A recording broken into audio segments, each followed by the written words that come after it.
देखिए, कक्षा 10वीं की गणित का अध्याय 2 बहुपद एमपी बोर्ड एनसीईआरटी कोर्स प्रश्नावली 2.2 का पहले का तीसरा सवाल। यहाँ पर हमें ये कह रहा है कि ये जो बहुपद दिया है, इस बहुपद के शून्य ज्ञात करना है और शून्यक और गुणांकों के मध्य संबंध की स्थापना करना है। तो जिस किसी के भी शून्य ज्ञात करना हो तो उसको हम किसके बराबर मानते हैं? 0 के बराबर। किसके बराबर मानते हैं? 0 के बराबर मानते, 0 के बराबर। तो इसको हम क्या लिख लेंगे? माना ये कितना है? 6x की घात 2 माइनस 7x माइनस 3 बराबर कितना है? 0 है। क्रम से जमा लेंगे, बड़ी घात फिर उससे छोटी घात फिर लास्ट में अचर पद। इसके बाद 6x की घात 2 का यहाँ पर क्या हो जाएगा? 6x की घात 2 माइनस 3 का माइनस 3 बराबर 0 का बराबर 0। अब बीच वाले मध्य पद को ऐसे दो भागों में तोड़ो, 7x को ऐसे दो भागों में तोड़ो कि जोड़ने घटाने पर कितना आए? 7 और गुणा करने पर कितना आए? इन दोनों को गुणा करने पर जो आएगा वो संख्या आना चाहिए। छेतिया कितना होता है? 18। छेतिया 18। 7x को ऐसे दो भागों में तोड़ो, जोड़ने घटाने पर 7 आए और गुणा करने पर कितना आए? 18 आए। कितना आए? 18। कौन कौन सी होगी? 9 में से 2 गए 7 और 9 दूनी 18। ठीक है, 7x को हम क्या लिख सकते हैं? 7x को हम क्या लिख सकते हैं? 9x और 2x। यहां पर चिन्ह काय का लगा है? ऋण का, इसलिए बड़ी संख्या के सामने क्या चिन्ह लगाएंगे? ऋण का, और छोटी के सामने धन का। जब एक संख्या धन वाली होती है और एक कौन सी होती है? ऋण वाली होती है, तो बड़ी संख्या में छोटी संख्या घट जाती है। तो 9 में से 2 का कितना बचा? 7। और चिन्ह कौन सा आता है? जो चिन्ह बड़ी संख्या के सामने है, भाई चिन्ह किसके सामने आता है? इसके सामने आता है। ठीक है, आगे समझ में। और 9 दूनी 18। छेतिया भी कितना हो रहा है? 18। नियम याद रखना, बीच वाले पद को ऐसे दो भागों में तोड़ना है कि जोड़ने घटाने पर वही वाला पद आए और गुणा करने पर वही संख्या आए जो कि इन दोनों गुणा करने पर आती है। अब इन दोनों के पास से क्या कॉमन निकलेगा? x इसके पास भी है और x इसके पास भी है। 3 के पहाड़े में 6 भी आता है, 3 के पहाड़े में 9 भी आता है। तो दोनों के पास से हम क्या कॉमन निकालेंगे? 3x कॉमन निकालेंगे। 3 का पहाड़ा से बढ़ो, 6 से आगे ना बढ़े। 3 एक कम और 3 दूनी 6। 2x में से 1x बाहर निकल गया, कितने x बचेंगे? 1x बचेगा, माइनस का माइनस। 3 का पहाड़ा से बढ़ो, 9 से आगे ना बढ़े। 3 तिया 9। x क्या हो गया? बाहर निकल गया। x क्या हो गया? बाहर निकल गया। अब इन दोनों के पास से कॉमन निकालेंगे हम धन का 1। 2x में से 1 बाहर निकल गया, से कितना बचेगा? 2x माइनस का माइनस। 3 में से 1 बाहर निकलने से कितना बचेगा? 3 बराबर 0 का बराबर 0। 2x माइनस 3 यहाँ पर भी है, 2x माइनस 3 यहाँ पर भी है।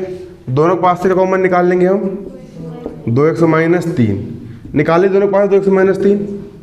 अब यहाँ पर क्या बचेगा? 3x plus 1। क्या बचेगा? 3x plus 1। ये दोनों इकट्ठा करके लिख लिए, क्या बचा? 3x प्लस 1 बचा, बराबर 0 का बराबर 0। एक बार इसके बराबर भी 0, एक बार इसके बराबर भी 0। ये कितना लिखा है आपका? 2x माइनस 3 बराबर 0 तथा ये कितना लिखा है? 3x प्लस 1 बराबर 0। x का मान निकाल लेंगे। x का हो गया x बराबर किस तरफ? 3 ऋण का, उस तरफ जाकर 3 धन का। 2 गुणा में 2 काय में आ गया? बटे में। यहाँ से भी x का मान निकाल लेंगे, बराबर किस तरफ? 1 धन का, उस तरफ जाके 1 काय का हो जाएगा? ऋण का। बराबर किस तरफ? 3x के गुणा में, इस तरफ 3 काय में जाएगा? बटे में। तो बहुपद के 2 शून्य कौन कौन से हो गए? पहला शून्य क्या हो गया? 3/2 और दूसरा क्या हो गया? ऋण 1/3। तो बहुपद के शून्य पहला क्या हो गया? 3/2 और ऋण 1/3। यही है 3/2 और ऋण 1/3। इसके बाद सूत्र क्या होता है? शून्यकों का योगफल बराबर क्या होता है? माइनस x का गुणांक बटे x स्क्वायर का गुणांक। यही होता है सूत्र, शून्यकों का योगफल। 2 शून्य कौन कौन से हैं हमारे पास? पहला शून्य है 3/2 और दूसरा ऋण 1/3। रख दो। पहला शून्य क्या है? 3/2 और दूसरा क्या है ऋण 1/3। ये 2 शून्य हो गए। इन दोनों शून्य का हमने क्या निकाल लिए योगफल। योगफल मतलब प्लस कर दिए बराबर माइनस का हो गया माइनस।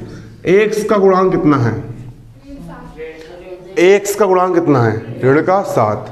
तो x का गुणांक कितना रख देंगे यहाँ पर हम ऋण का 7 बटा x स्क्वायर का गुणांक कितना है x स्क्वायर में कितने गुणा हुआ है 6 का। यहाँ कितना रख देंगे हम 6।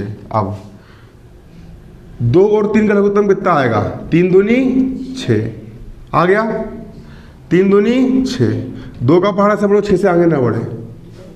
2 तिया 3 बार गया 3 का मल्टीप्लाई 3 में करो 3 तिया 9 धन ऋण ऋण 3 का पहाड़ा से बढ़ो 6 से आगे ना बढ़े 3 एक कम 3 दूनी 2 बार गया 2 का मल्टीप्लाई 1 से करो 2 एक कम 2।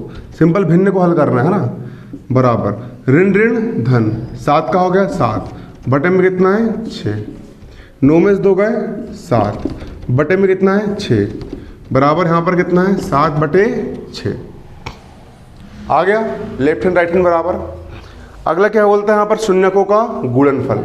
2 शून्य कौन कौन से है पहला शून्य यहाँ पर क्या है 3/2 गुणा अगला शून्य यहाँ पर क्या है ऋण 1/3 ऋण 1/3 बराबर शून्य को गुणनफल का सूत्र क्या होता है शून्य को गुणनफल बराबर अचर पद बटे x स्क्वायर का गुणांक। किसका गुणांक x स्क्वायर गुणांक। अचर पद कितना है अचर पद कितना है ऋण का 3। अचर पद क्या है ऋण का 3 बटा x स्क्वायर गुणांक यहाँ पर कितना है x स्क्वायर में कितना गुणा हुआ है 6 का बटे में कितना जाएगा 6 ऋण का हो गया ऋण 3 एक कम 3 दूनी 6 बराबर ऋण का हो गया ऋण 3 का हो गया 3 6 का हो गया 6 और यही हो गया यहाँ पर हमारा सिद्ध। उतार लो उसको।